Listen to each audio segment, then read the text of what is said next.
పవన్ కళ్యాణ్ అయితే జాగ్రత్తగా ఆచితూచి ఆలోచించిన డెసిషన్ తీసుకున్నారు. ఎందుకంటే ఆహ్, తన గురించి తను ఎక్కువగా ఊహించుకోల.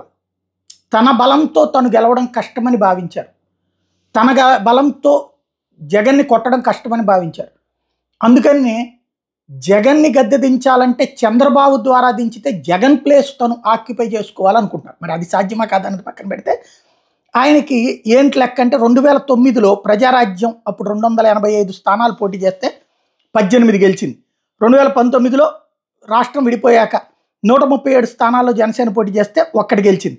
ఇప్పుడు 24 స్థానాలు ఇచ్చారు కాబట్టి 24 24 గెలిస్తే తద్వారా అప్పుడు స్ట్రైక్ రేట్ 100% ఉంటే ఫ్యూచర్‌లో సీట్లు ఎక్కువ ప్లస్ ఇది సాధిస్తే గనక, ఎందుకంటే ఇక్కడ తెలుగుదేశం అనే ఒక బలమైన శక్తి ఉంది.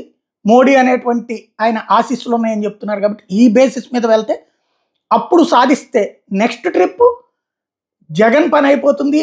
వైఎస్ఆర్ కాంగ్రెస్ పార్టీ పని అయిపోతుంది. తద్వారా ఆ ప్లేస్ తను ఆక్యుపై చేయొచ్చు అన్నటువంటిది ఆయన ఆలోచన.